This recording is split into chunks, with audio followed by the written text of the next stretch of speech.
What's going on, everybody? Mr. Octagonal here, and today we have my 2019-2020 NFL playoff predictions. It's been a long, hard-fought, and fun regular season, but it has now come to an end, and we have to start thinking about playoff football.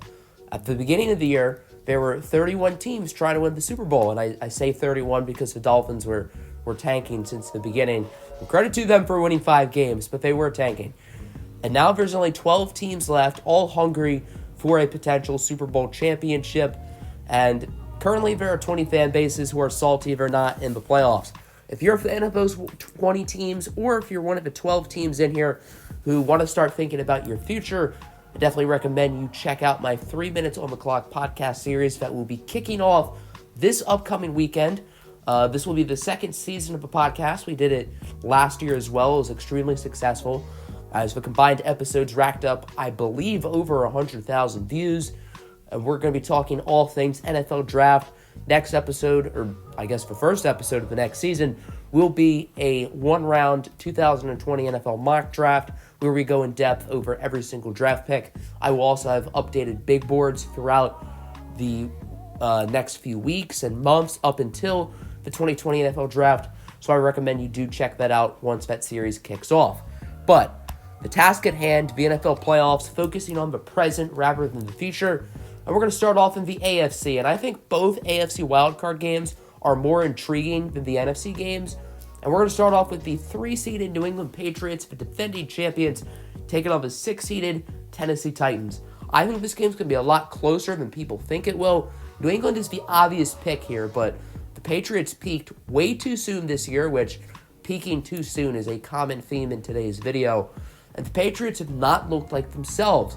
Now, your excuse may be that the Patriots, they recognized at the midseason mark once they were 8-0, oh, we're going to make the playoffs, we'll be fine, no need to give much of an effort for the rest of the year. That could be true, but at the same time, just yesterday, they lost to the Miami Dolphins at home in a game that they were trying to win. It's not like the Patriots had the 1 seed locked. The Patriots were trying to win to clinch a bye week. They gave a good effort, and they lost to the Miami Dolphins. That just shows you the Patriots clearly are not ready for the postseason, and for that, I do not think they will be making or winning the Super Bowl. However, I do think they will be the Tennessee Titans. The Titans are playing really good ball right now. Credit to them. Derrick Henry is red hot. He has been running like a madman.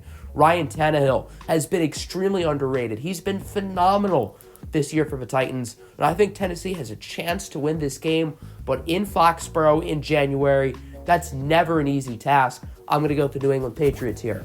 The next wildcard game we have is, in my opinion, the most interesting and evenly matched game of the group next weekend. That is the Houston Texans facing off against the Buffalo Bills, and I'm going to go with the upset pick here. I'm picking the Bills, and I'm going to tell you why. You don't know what Houston Texans you're getting week in and week out. Some weeks, the Houston Texans are unstoppable. They look like Super Bowl contenders, and everything is going right for them. Then you have other weeks, and the Houston Texans fall flat on their face.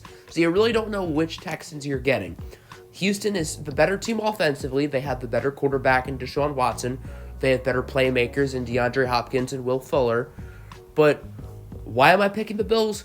The Bills have been extremely consistent throughout the season. No, they've never been flashy. No, they've never been anyone's title pick. But the Bills have really been a rock this season. They've been good since the start, and they've been pretty unwavering. Josh Allen has had his good times and bad times this year, but I think there have been a lot of bright spots with him, and taking on a Texans defense that isn't terrible, but it's not what I would consider all that good. I think Josh Allen will be more than fine, and I think the Bills defense will do a good job against Houston's offense. The Bills have an extremely underrated defense. Phenomenal secondary. Guys like Micah Hyde, Jordan Poyer. That's one of the best safety tandems in football. And then you got Tre'Davious White, who's developed into a superstar at that cornerback spot. Now, unfortunately for them, they did lose Levi Wallace to an injury yesterday. That hurts. That actually hurts a lot. But even so, their secondary is still good behind Levi Wallace. And they also have a competent pass rush. Jordan Phillips has been good this year. Shaq Lawson, Trent Murphy. None of those guys are household names. None of those guys are phenomenal players, but they're not bad by any means. And taking on a not-so-good Houston offensive line, and a Houston team that doesn't have a super strong run game, I think the Bills are going to win this one, but I think it'll be close, and I will not be shocked at all to see the Texans win.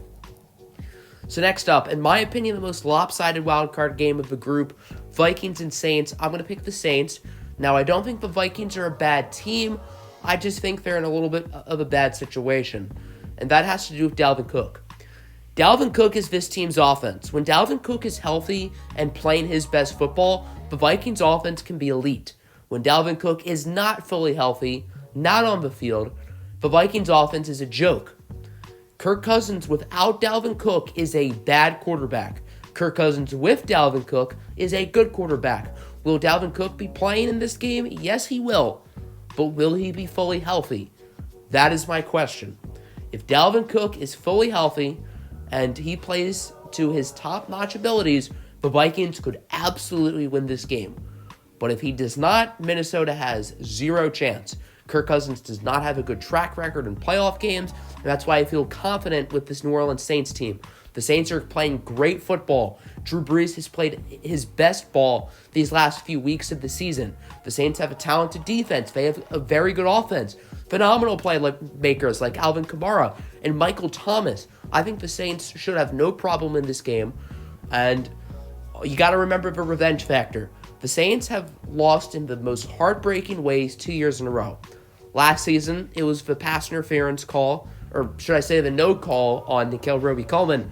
And then 2 years ago, against the Vikings, the Stephon Diggs play. So the Saints are out for revenge. They are out for blood. And I think the Saints will win this one. And then the last wild card game, Seahawks and Eagles. The Philadelphia Eagles are a revolving door when it comes to health. They have had so many injuries this year, and credit to them for still winning their division with all the injuries they've had. But when you have Boston Scott and Greg Ward as your top offensive playmakers, I can't see you winning a playoff game, and I'm picking Seattle because of it. Now, have Boston Scott and Greg Ward stepped up? Yes, they have. But these two guys were players who were getting cut at the end of this preseason, now as two of the main playmakers on this Eagles offense. And you just cannot trust these backup players in a playoff game against a team like Seattle who's been there and has done that. Russell Wilson has playoff experience. He has a Super Bowl ring. Pete Carroll, same thing. Playoff experience, Super Bowl ring. The Seahawks don't have many glaring holes. And even though I think the Seahawks are not playing their best football right now, I do think they will win this game over the Eagles. So now on to the divisional round. Going to start off in the AFC. We have the Patriots playing the Chiefs. Since the Patriots are the highest seeded team who won during Wild Card Weekend, they will be playing the lowest seeded team on bye week, that being the Chiefs. And this is where New England's dynasty ends. I have the Kansas City Chiefs winning this game. The Chiefs have been red hot these past couple of weeks. Patrick Mahomes, in my opinion, is the best quarterback in the league. I'm not saying Lamar Jackson should not win MVP. I'm saying Patrick Mahomes is the best and most talented QB in the league. He has played excellent football these last few weeks. The defense, which has been a question mark for a long time now, has been playing really good ball these past couple of weeks. And because of that, I think the Chiefs in Arrowhead will defeat New England, and I believe this is the beginning of the end for the Patriots dynasty. Could I be wrong? Could the Patriots be fooling us all and get a 7th ring? Yes, they could. I wouldn't doubt that. But the Patriots are just not playing well enough, and I don't think they'll win this game against the Chiefs. Then we got Buffalo and Baltimore, and the Cinderella story for the Buffalo Bills has come to an end. I believe the Ravens will win this game and move on. The Ravens have been the best and most consistent team in the league this year. They have not lost since week 4, I want to say, which is quite impressive. You got the MVP in Lamar Jackson. Good offensive playmakers around him and Mark Andrews, Mark Ingram, and a decent receiving core of guys like Marquise Brown. A phenomenal offensive line, a very talented defense. I think Baltimore should have no problem at home over the inexperienced Buffalo Bills. So now to the NFC. Saints and Packers. My good friends, the Green Bay Packers. And you know I am a diehard Packers hater. I am the biggest Packers hater on the planet. But they went 13-3 this year, and on paper, the Packers have one of the best rosters in the league. And 24 hours ago, I was prepared to come in here and say that the Packers are my sleeper. Aaron Rodgers is still an elite quarterback, and I was prepared to say that the Packers are the biggest sleeper in this entire playoffs. But the Packers played terribly yesterday against my awful Lions. I'm a Lions fan. We have been awful without Matthew Stafford these past couple of months. And the fact that we were probably the team deserving to win that game is embarrassing. Similar to the Patriots, the Packers are not playing their best ball right now. They're playing down to the competition. And yes, Green Bay does not blow a lot of teams out. And I was prepared to come in here and say, the Packers don't try to. The Packers just play to win the game and don't do anything fancy. And that's what they've done this year. They've been winning ball games. But the Packers are the Jameis Winston of 13-3 teams. They look so good at times, and you know that they're so good, but at other times they're just not. And the Saints are still playing for revenge. They are red hot. They showed this weekend against Carolina that they're still the dominant Saints who are ready to go for the playoffs. And yes, it's Carolina who's really bad. But they were up 35-0 in the first half. And the Saints are clearly ready. No rust, no nothing. Saints win, they move on. And then last but not least, Seattle and San Francisco get a rematch.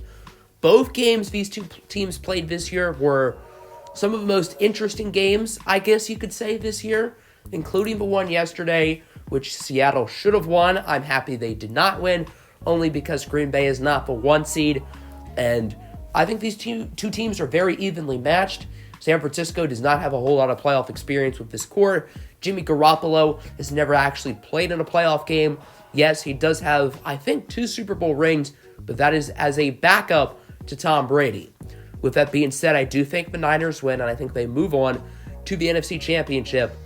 And I think the Niners are just a little bit better than Seattle. I think the Niners have been better this season. They've been more consistent, and the Niners have not been playing super great these past couple of weeks. Bad loss to Atlanta, heartbreaking loss to Baltimore, but all 3 of their losses, the Niners could have won. They could have won that game on Monday night against Seattle. They could have won that Baltimore game, and they could have won the Atlanta game. So they did not have any bad losses all year. And after a week off, I think the Niners are more than prepared, and I have them moving on to the NFC Championship. So that leaves us with 4. The Chiefs, the Ravens, the Saints, the 49ers. Starting the AFC Championship. Baltimore has been the best team in the NFL this year. Lamar Jackson's the NFL MVP, but I'm picking the Kansas City Chiefs to win, and I'm going to explain why. Patrick Mahomes is a little bit better than Lamar Jackson. I'm going to say it. Ravens fans, say what you want in the comments, but I think Patrick Mahomes is a little bit better. And as good as the Ravens have been, I do think there's a little bit of distractions with their coordinators, which is the big reason why I'm picking KC. And what I mean by distraction is the Ravens have 2 excellent coordinators, the best coordinator tandem in the league. But both of them are being hired as head coaches most likely this offseason. I think that'll bring some distraction to the management and personnel. And that's the only reason why I have Kansas City winning. Other than that, it's extremely evenly matched. But I need a reason, and that's the biggest reason why Kansas City could win. If Baltimore wins this game, I wouldn't be surprised. But my gut is telling me Baltimore does not make the Super Bowl. And I have the Kansas City Chiefs playing in Miami for the Lombardi Trophy. But who will be their competitor? We have the Saints going to San Francisco to take on the Niners. And I believe that, once again, the road team will win. The Saints are moving on to the Super Bowl, so both road teams in these conference championships win. The Niners do not have playoff experience. I mentioned that earlier. I think they're going to beat Seattle. I think they're a better team than Seattle, but I don't think they're a better team than the Saints. The Saints have so much depth. They were undefeated with Teddy Bridgewater at quarterback and with Drew Brees, who's red hot. I think the Saints head to toe have the best roster in the league, and they've played like the best roster in the league these past couple of weeks. Because of that, I think the Saints will win. So here we go, the Super Bowl. The Chiefs and the Saints, the game that we should have had last year. We should have had it, but because of questionable officiating calls, we did not have it last year, and instead we get it this year. And I think the popular pick in this game will be the New Orleans Saints. I think on paper, the Saints have a better roster. Drew Brees has played in a Super Bowl before, The Saints are a more experienced team. The Saints are playing for revenge. But I'm going to pick the Kansas City Chiefs to win the Super Bowl. And I would not be surprised if Andy Reid messes up with it with like 2 minutes left, and because of that, the Chiefs lose. That could happen. But the Chiefs are playing really good ball. They're peaking at the right time, which is now. And I think, especially with that extra week off early in January, wild card weekend, I think while this game will be really close and really fun, I think the Chiefs have a slight edge over the Saints. And because of that, I think the Kansas City Chiefs will win Super Bowl 54. Do you agree? Do you disagree? Let me know in the comments below. I hope you enjoyed the video. Make sure to like and subscribe. And as always, have a good one. Peace out. Have a good day.